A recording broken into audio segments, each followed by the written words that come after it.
안녕하세요, 여러분. 1주차의 원가 회계의 의의와 원가 계산 제도에 대해서 살펴보았습니다. 2주차에서는 원가의 분류와 흐름에 대해서 살펴보도록 할 겁니다. 원가란 우리가 1주차에서 학습을 했죠. 특정 목적을 달성하기 위해서 희생된 가치를 화폐로 측정한 것이 원가입니다. 여기서 특정 목적이라 하면 제품을 생산하든가 서비스를 제공하는 것을 특정 목적이라 합니다. 그래서 제품 생산이나 혹은 서비스 제공을 위해서 희생된 가치를 화폐로 측정한 것이 원가에 해당합니다. 그래서 2주차, 1차 시 미리 말씀을 드립니다. 1주차는 학습이 전부 다 원가액이 끝나고 다시 봐도 되지만 한번 다시 복습하시면 완전히 내게 됩니다. 그러나 2주차, 1차 시부터 2차 시, 3차 시는 제가 유튜브에 공개로 걸어두었습니다. 공개로 걸어두었기 때문에 여러분이 그냥 제 이 키워드를 치시면 제 사이트가 뜰 거니까 이걸 반복해서 조금 들으실 필요가 있습니다. 실제로 수업을 하면 여러분이 반복해서 저들 용어들 익숙해지기 위해서 따라 한다든가 시간을 주고서 친구들 간에 대화를 해서 토론을 해서 익숙하게 한다든가 이런 방식을 취합니다. 그래서 그 방식 대신에 여러분이 혼잣말로 중얼중얼 거리고 아니면 옆에 사람인데 이야기하고 그 다음에 이걸 반복해서 학습하는 과정을 여러분 스스로 거쳐줘야 될 것으로 판단이 됩니다. 그래서 이게 중간에 여러분 체크를 해서 만약에 이게 어렵다면 제가 웹엑스로 실시간 수업을 진행을 하면서 토론방을 만들어서 수업을 진행해야 되는 진행이 불가피해집니다. 그래서 이걸 반복해서 듣고 여러분 학습 효과를 꼭 높이시기 바랍니다. 자, 우리가 2장의 수업 목표에 대해서 하도록 하겠습니다. 2장의 수업 목표는 원가의 추적 가능성, 원가의 행태, 제조 활동과의 관련성에 따라서 원가를 다양하게 분류할 수가 있습니다. 분류하는 거. 그 다음에 제품의 판매 가격 결정 시에 고려되어야 하는 원가 요소에 대해서 살펴보고, 제조기업의 원가 흐름과 회계 처리 방법에 대해서 학습을 하게 될 겁니다. 그래서 아마 제가 볼 때는 여기에 이제 1차시 수업 내용이 원가의 행태별 분류와 추적 가능성에 따른 분류에 대해서 학습을 할 겁니다. 이외에도 원가의 형태별 분류가 매우 중요한데 이 형태별 분류는 관리회계에서 주로 사용을 하게 됩니다. 관리회계에서 주로 사용을 하는데 그래서 이 부분을 주로 하게 되고 형태별 분류도 원가회계 시험에서는 자주 나오기 때문에 학습을 하도록 하겠습니다. 학습을 하고 그 다음에 제조활동과의 관련성에 따른 분류를 학습합니다.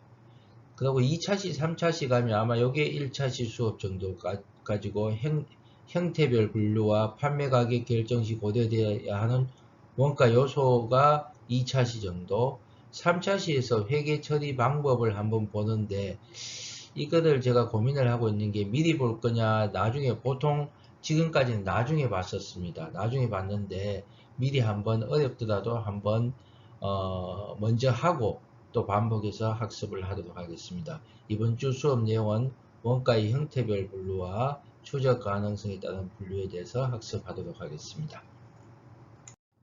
자, 원가의 형태별 분류라 해서 우리가 원가 계산하실 때 가장 많이 쓰는 분류에 해당합니다. 이 형태별 분류. 형태별 분류와 뒷장에서 하게 되는 추적 가능성에 따른 분류를 합치게 됩니다. 합쳐서 주로 사용을 하게 됩니다. 자, 원가의 형태별 분류라 해서 우리가 이걸 원가의 3요소 또는 혹은 제품 원가의 3요소라 합니다. 그래서 자, 따라 합니다. 재료비, 노무비, 경비. 다시 따라 합니다. 재료비, 노무비, 경비. 재료비, 노무비, 경비입니다. 그래서 재료비들 볼게요. 재료비는 자, 잘 보세요. 제품의 제조 활동에 사용할 목적으로 외부의 공급자로부터 구입한 물품을 우리가 뭐라고 한다? 원재료라고 합니다. 원재료. 구입을 하는 시점에 원재료. 자, 구입했습니다. 우리가 구입하면 분계를 한번 해볼게요. 원재료 얼마 대변에 돈을 줬다면 현금 얼마. 그 다음에 외상으로 했다면 외상매입금, 음을 줬다면 지급음이 될 겁니다. 자, 구입하는 시점에서는 어떻게 된다? 자산이 됩니다. 기억 잘 하셔야 됩니다. 이건 나중에 자꾸 헷갈려가 문제들 틀리는데 구입을 하게 되면 자산입니다. 자산이 되고 이 원재료가 제조 활동에 투입되면서 재료비가 됩니다. 이 원재료가 우리가 상품을 사가 온 것을 판매를 하면 매출원가가 됐죠. 그죠? 원재료가 투입이 되면 사용을 했다. 만약에 100원을 사와서 100원이 자산이 됩니다. 이 100원을 사와서 사용을 했다. 80원을 사용했다면 이 80원을 사용했다면 이게 제 원재료비가 되는데 이 원재료비도 안 가고 우리는 제공비나 제품 계정으로 분계를 하게 되면 그렇게 갑니다. 원재료비가 된다. 사용하면서 원재료비가 됩니다. 나중에 원재료비가 아니고 여기서 다른 계정 과목이 올 겁니다. 사용을 하는 시점에서. 그래서 우리가 계산을 하게 됩니다. 자, 똑같이 우리가 상품 계정을 생각하며 원재료도 생각을 해볼까요? 원재료가 기초에 20원을 썼습니다. 모자랄 것 같아서 추가로 매입을 100원치 했습니다. 자, 원재료 사용액이 얼마인지 모르겠죠? 자, 사용되는 시점에서 계속 기록했다면 장부상에서 파악이 되지만 기말에 가서 봤더니 40원이 남았다. 그 다음에 원재료비가 얼마라고요? 비가 80원이 됩니다. 그래서 상품 계정만 잘 알아두시면 비슷비슷하다 했죠? 그죠? 자, 그래서 보세요. 기초 원재료 재고액에서 단기 원재료 매입액 더하고 기말 원재료 재고액 빼면 뭐가 나온다? 원재료 B가 나오겠죠? 그죠? 원재료 B. 자, 기억하세요. 제품의 제조 활동에 사용할 목적으로 외부로부터 구입한 것은 원재료입니다. 그 다음에 이 원재료가 제조 활동에 투입되었다. 그러면 재료비가 됩니다. 됐죠? 자, 그 다음 하나 더. 우리가 실제로 실무에 가시면 원료라고 하고 재료라고 하기도 합니다. 이렇게 원료는 뭐고 재료는 뭐냐? 자, 원료는 만약에 화학물질을 구입했습니다. 그러면 제품을 제조하면 이 화학물질의 성격이 바뀌는 것을 원료라 합니다. 성격이 바뀌겠죠. 그죠? 화장품을 만들려면 만약에 뭐 꽃에서 천연 추출물을 가지고 와서 이걸 화장품으로 바꾸게 되면 성질이 바뀌어버리죠. 그걸 원료라 하고 재료는 우리가 책상을 만듭니다. 그러면 합판을 사가오죠. 합판을 사와서 책상을 만들었습니다. 만들더라도 성질이 바뀝니까? 안 바뀝니까? 안 바뀌는 것을 재료라고 해서 실무에서는 그렇게 구분해서 쓰기도 합니다. 노무비 볼까요? 노무비는 제품의 제조를 위해서 사용된 노동력의 가치입니다. 어떤 게 있습니까? 급료가 있고 임금이 있고 작급, 상여수당 등등이 있습니다. 그죠? 제품의 제조입니다. 항상 여기서 중요한 게 여러분 기억해야 될 게 우리가 제품의 제조입니다. 그죠? 제품의 제조입니다. 그죠? 뒤에 경비도 보세요. 제품의 생산입니다. 그죠? 자, 그렇게 기억합니다. 자, 그래서 자, 노무비는 제품의 제조를 위해서 사용된 노동력의 가치를 노무비다 하고 경비는요. 제품의 생산을 위해서 소비된 가치로서 소비되었는데 이게 재료비도 아닌 것 같고 노무비도 아닌 것 같고, 즉 재료비와 노무비를 제외한 일체의 가치를 노무비 경비라 합니다. 우리가 제품을 생산할 때 전력비가 발생할 수 있을 것이고, 수도 요금이 발생할 수 있을 거고, 냉난방비가 발생할 수 있을 거고, 기타 다른 것들이 쭉 발생하죠. 실제로 만약에 기계를 샀는데 제품의 제조 활동에 사용했다면 기계의 감가 상각비도 제품의 원가가 맞죠. 기계를 사용함에 따라서 가치가 감소하는 것을 우리가 뭐다 했었습니까? 감가상각이라 했죠. 그럼 여기서 발생하는 감가상각비는 어떻게 된다고요? 감가상각비는 제조 원가가 되면서 경비가 되어야 되겠죠. 경비가 됩니다. 됐죠? 됐죠? 자, 다시 재료비, 노무비, 경비 한 20번쯤 입에서 읽도록 하세요. 재료비, 노무비, 경비입니다. 제가 이 수업을 하면 이 시점에서는 여러분 시간을 한 5분 정도 줘서 계속 재료비, 노무비, 경비, 재료비, 노무비, 경비라고 이야기하라고 합니다. 그래서 여러분도 반복해서 재료비, 노무비, 경비, 재료비, 노무비, 경비로 익숙해지도록 하세요. 재료비 나오면 바로 노무비 나오고, 나오면 바로 경비가 따라 나올 수 있도록 합니다. 알았죠? 자, 두 번째는 추적 가능성에 따른 분류를 보도록 하겠습니다. 추적 가능성. 추적 가능성에 따른 분류입니다. 즉, 이렇게 보시면 됩니다. 뭐뭐의 추적 가능한가? 뭐뭐의 추적 가능한가? 또 보시면 됩니다. 그러면 뭐뭐애가 우리가 보셔야 됩니다. 원가 계산을 할 때는 원칙적으로는 제품 한 단위당 원가를 계산합니다. 근데 원가 계산을 하기 위해서 편리하기 위해서 제품에 따라서 원가 계산을 할 수도 있고, 부문에 따라서 원가 계산을 할 수도 있고, 공장 전체의 원가 계산을 해서, 즉 A라는 부문에서 10개의 제품을 동일한 놈을 10개 똑같이 만들고 있으면 이게 100원, A라는 부문의 원가를 다 모읍니다. 재료비, 노무비, 경비 다 모아서 이게 100원이 발생하면 나누기 10개 하면 한 개당 10원이 나오죠. 그래서 원가를 계산하는 방법이 제품에 바로 원가를 계산할 수 있고, 부문별로 원가 계산을 할 수도 있고, 공장 전체의 원가 계산을 할 수도 있습니다. 그래서 뭐뭐에 추적 가능한가? 즉 원가, 우리가 이걸 원가 대상이라고 합니다. 뭐뭐에가. 그래서 원가 대상은 제품도 될 수 있고, 부문도 될 수 있고, 공장도 될 수 있습니다. 자, 그렇게 기억을 하시고요. 뭐뭐에 추적 가능한가? 즉 특정 원가가 특정 제품의 생산과 관련하여, 여기서는 제품만을 제가 이야기하고 있죠. 일단은 여러분 이해하기 쉽게 제품만 가지고 설명합니다. 알았죠? 제품의 추적 가능가, 생산과 관련하여 직접적으로 사용되었는지 경제적으로 추적 가능한지 여부에 따라서 분류를 합니다. 추적 가능한지 여부에 따라서.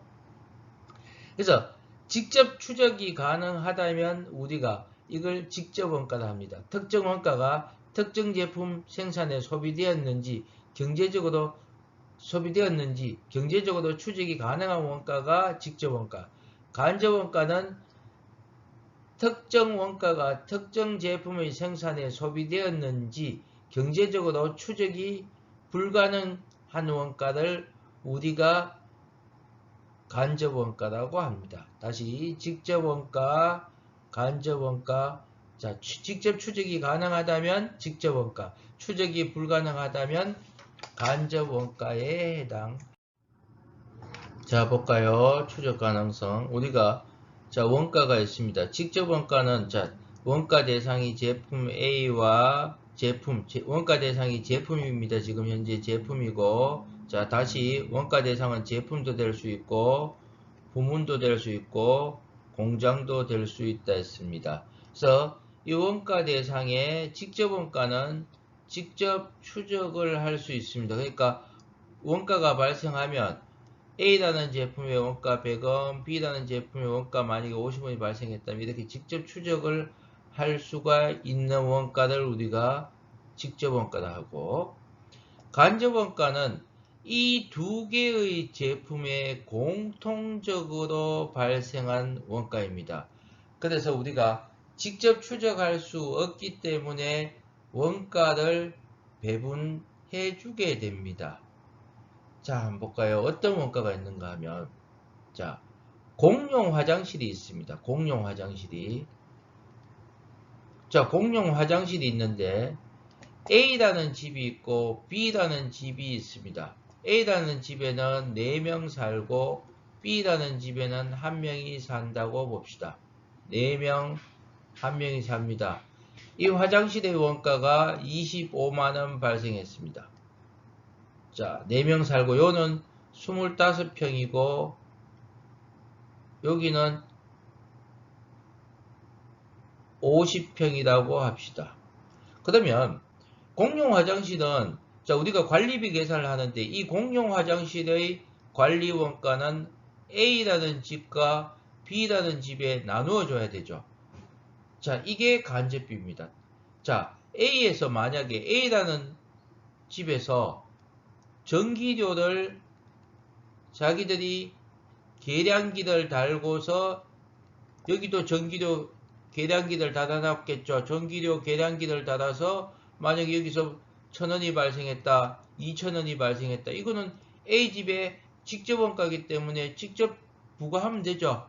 근데 공용 화장실은 A도 쓰고 B도 쓰니까 이 25만원의 원가는 어떻게 해주셔야 된다? 물론 나누어 주셔야 되죠. 나누어 줍니다. 어떻게 나누어 줄까요? 25만을 나누는데 어떻게 나눌까요? 사람수도 나눌까요? 그죠? 여러분이 생각하기엔 사람수도 나누면 되죠? 그죠? 사람수도 나눴습니다. 25만을 사람수도 나누는데 어떻게? 여러분 보세요. 이렇게 계산합니다. 25만원을 총 몇 명입니까? 5명이죠? 그 다음에 명당 얼마? 5만원입니다. 그죠? 항상 이렇게 계산하세요. 25만원. 그러면 A는 어떻게 됩니까? 4명이니까 4명 곱하기 25만원 하면 얼마? 10만원이죠. B는 어떻게 됩니까? 1명이니까 곱하기 25만원 하면 얼마? 20만원이다. 위에는 그죠? 20만원. 밑에는 얼마?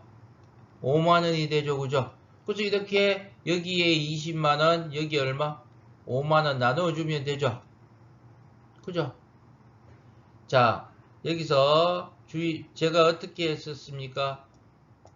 한 명당 얼마냐는 율을 가지고 갔습니다. 그죠? 율을 계산해서 나누어 줬습니다. 배분을 해줬죠? 배분을 시켜줬습니다. 나누어 줬습니다. 그죠? 여러분, 이렇게 생각하면, 에이, 뭐, 그렇게 계산합니까, 교수님? A는 25만원 곱하기, 어떻게, 전체 5명 중에 4명이니까 20만원. B는 25만원 곱하기 5명 중에 1명이니까 5만원. 이렇게 계산하면 되잖아요. 틀린 거 아니죠? 틀린 거 아니고, 다른 원가회계 책에 보면 이렇게 해놓고 있습니다. 이렇게 해놓고 있는데, 여러분, 이렇게 가면 계속 어렵습니다. 이렇게 계산하지 마세요. 알았죠? 뭐를 갖고 갔습니까? 제가 U를 가지고 갔습니다. 그죠? U를 가지고 가서 각각 나누어 줬죠. U를 가지고 U를 먼저 배분율을 계산하고 그 다음에 금액을 계산했었죠. 그죠? 여러분 이렇게 가셔야 됩니다. 알았죠? 이렇게 가주셔야 됩니다.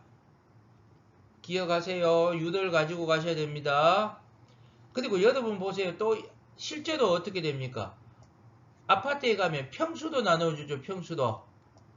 자, 기준이 달라지면 평수도 기준이 달라질 수 있습니다. 우리는 사람수도 나누는 게 합리적이라고 봤죠. 사람수도 나누는 게 합리적이라고 봤는데 일반적으로 실무에 가시면 이게 사람수를 다 파악할 수 없다. 그래서 배분 기준을 뭘로 잡고 있다? 평수도 나눠줄 수 있습니다. 그래서 여러분이 중요한 게 뭐냐면 이번 학기에는 원가라는 정보를 산출하지만은 다음 학기에 가면 원가 정보를 활용합니다. 그러면 자, 이번 학기는 여러분 이렇게 계산하는 과정을 할 줄 알아야 되겠지만 다음 학기쯤 중간 관리자나 최고 경영자가 되면 이때 뭘로 나누어 주는가가 중요하죠. 자, 보세요. 그러면 75평 할까요? 75평 합시다. 75평 이렇게 갔다면 자, 25만 원을 총 몇 평입니까?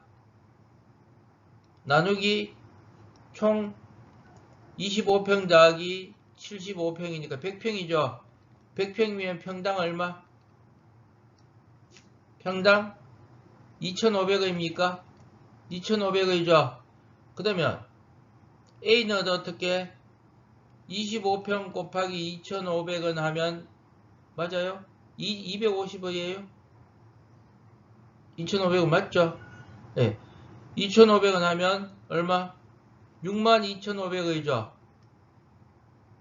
25 곱하기 625죠. 그죠?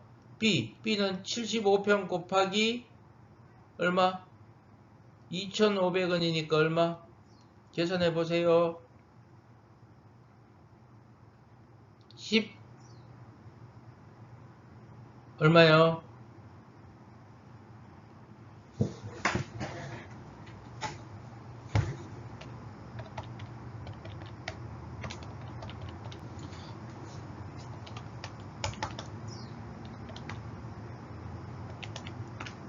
18만 7,500원이죠. 자, 보세요. 아까는 A가 배부 기준을 어떻게 사람수로 했더니 A가 받는 원가는 20만원이 되었죠. 근데 평수로 했더니 A가 받는 원가는 62,500원이고 B는 사람수로 했을 때는 5만원 받았는데 평수로 했을 때는 18만 7,500원이 되죠. 이렇게 기준이 뭐냐에 따라서 달라지죠. 매우 중요하죠. 그죠? 그래서 기억을 하세요. 한번 다시 보세요. 자, 여러분 이해를 돕기 위해서 제가 좋아하는 조스바와 돼지바를 예로 들어서 할게요. 자, 조스바 만들 때 필요합니다. 뭐가 필요합니까? 상어들 사가 와야 되죠.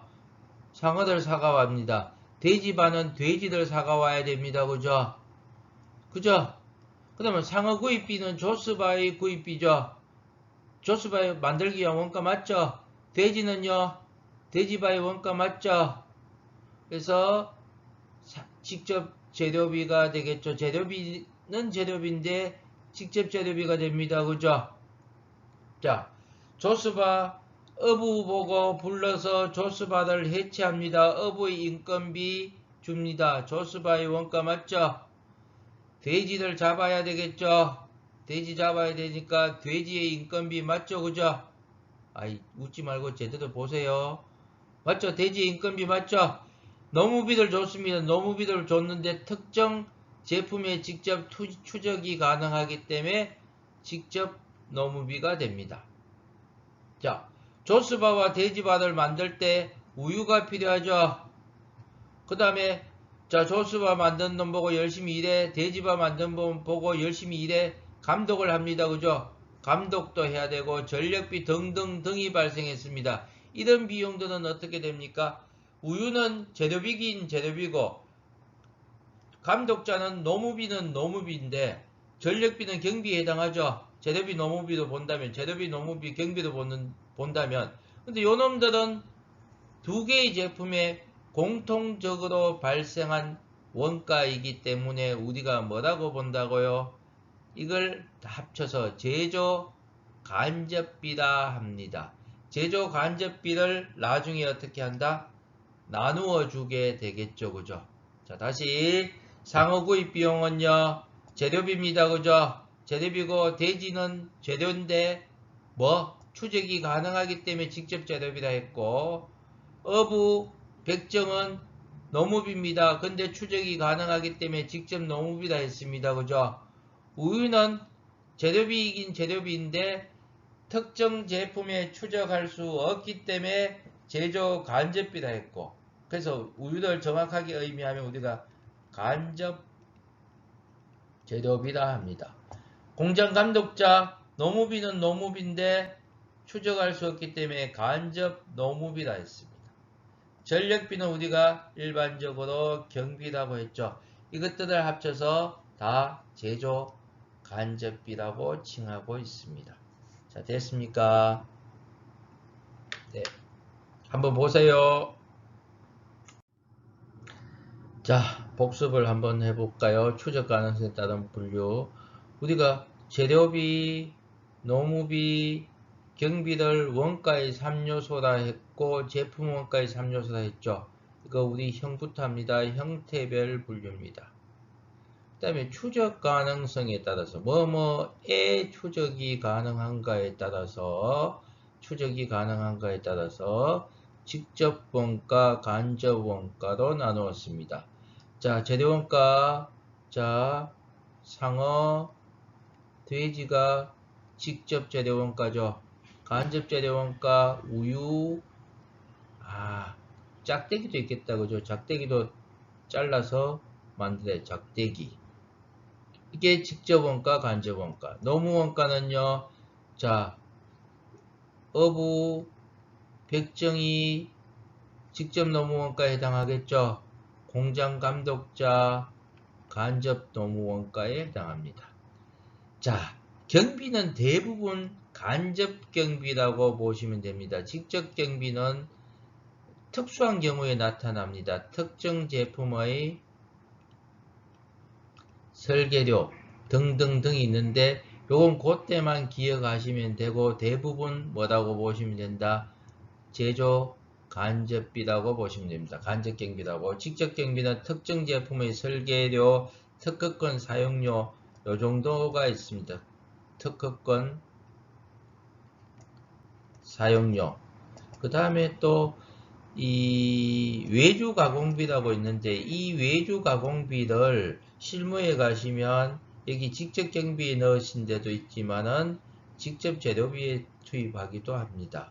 이건 나중에 설명을 따로 할게요. 특허권 사용료하고 특정 제품의 설계료, 특허권 사용료 요건 각론을 가지고 재료비, 노무비, 경비 따로 할 때 다시 한 번 더 말씀을 드립니다. 이런 것들 이외에는 대부분 간접 경비에 해당합니다. 자, 그래서 직접 재료 원가는 직접 재료 원가, 간접 재료 원가는 제조 간접비 통에 담습니다. 직접 노무 원가 가져가고 간접 노무 원가는 제조 간접비 통에 제조 간접비라는 통에 담아서 배부를 해줍니다. 경비 대부분 제조 간접비 통에 담깁니다. 그래서 이 제조 간접비 직접 재료비, 직접 노무비는 특정 제품에 직접 추적이 되기 때문에 각각 제품의 원가로 계상이 되어 있고 간접 재료 원가는 한 통에 담아서 나누어 주게 됩니다. 자, 직접 재료비, 직접 노무비를 우리가 기본 원가라 하고요. 직접 노무 원가와 제조 간접 원가를 우리가 가공 원가, 전환 원가라고 합니다. 뒤에서 다시 한 번 더 설명을 하도록 하고요. 예, 오늘은 여기까지 하겠습니다. 원가의 형태별 분류와 추적 가능성에 따른 분류에 대해서 학습했습니다. 형태별 분류, 추적 가능성에 따른 분류 아주 중요합니다. 원가 회계 하실 때 원가 회계는 대부분 형태별 분류와 추적 가능성에 따른 분류를 하게 됩니다. 그래서 원가 회계 제일 중요한 게 2장이라고 보시면 됩니다. 그래서 2장은 여러분 계속해서 유튜브에 제가 공개로 올려둔다고 했죠. 공개로 올려둘 테니까 계속해서 반복해서 학습을 하세요. 다시 마지막으로 다시 따라 읽으면서 끝납니다. 원가의 형태별 분류는 재료비, 노무비, 경비. 재료비는 직접 추적 가능하냐 아니냐에 따라서 직접 재료 원가, 간접 재료 원가. 제가 원가라는 말 썼다가 비라는 말 써도 헷갈리지 마세요. 그 다음에 노무비는 직접 노무 원가, 간접 노무 원가. 경비는 뭐라고 했었습니까? 대부분 제조 간접비인데 특허권 사용료, 특정 제품의 설계료 같은 것들은 직접비라 했죠. 그래서 직접비는 특정 제품의 직접 추적을 그대로 추적이 되어서 그대로 들어가면 되고 간접비는 어떻게 해요? 제조간접비라는 통에 다 모은다 했죠. 그죠? 제조간접비라는 통에 모아서 나중에 배분을 해 주게 됩니다. 자, 오늘 여기까지 하도록 하겠습니다. 수고하셨습니다.